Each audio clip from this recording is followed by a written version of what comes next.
how do you know that you are a good leader?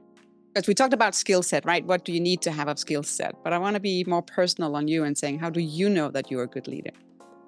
Well, the biggest indicator, I believe, is just feedback. I mean, feedback from your team, feedback from anyone else that you're involved with in the day-to-day, feedback from your customers. Yeah. So that's so important. And in terms of how to be a better leader, I mean, that's something that you never stop learning to be a better leader, right? And there's always new challenges, there's always new growth, there's always new situations, and particularly as the business evolves and just as life, what we're facing, even in the world today, evolves, there's always new challenges and things, new skills that you have to develop to continue to stay operating at your best. So I'm always looking for ways to improve.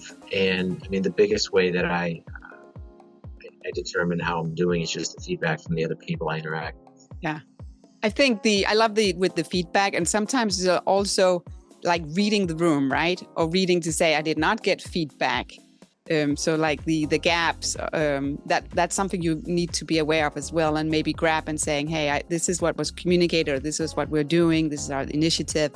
But if something is not happening, or you can just see something is off, even though maybe the person is not giving you the direct feedback, right? But you're seeing it in the behavior. I think that's important too, to have that kind of, you say you can take the glasses on, right? And saying, what should I else look for? Because it's not everybody that will come up to you and saying, good job on this. They'll say that. But if it's something that's maybe not as good, right? It's not everybody who can express it. So then they will do it in how they interact or their behavior. Yeah, that's such a great point too. It's just that awareness to where if people maybe aren't going to come right out and tell you, but clearly you can pick up on some of those nonverbal cues. Another thing too, it's so important to be humble and to have humility and to be willing to accept critical feedback, particularly from your team. Yeah. And I've noticed too, right? Like we all have strengths, things we're good at. Yeah. And we also all have weaknesses. So just really being honest with yourself and having an environment where people can just tell you, be honest with you, maybe about how you could have done something better, or, maybe you're not the right person to handle a particular thing. So just having that environment where everyone can respect each other and appreciate their talents, but also let's just be honest about skill set and might be best equipped to handle a specific. Yeah, agree.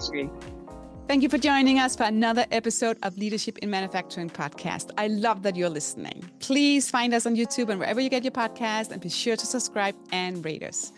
Also, follow our LinkedIn page and Instagram, and check out leadershipinmanufacturing.com for previous episodes, blog posts, and our newsletter. So let's continue this journey together to become better leaders in the electronics industry. Remember, stay curious, keep learning. See you next time.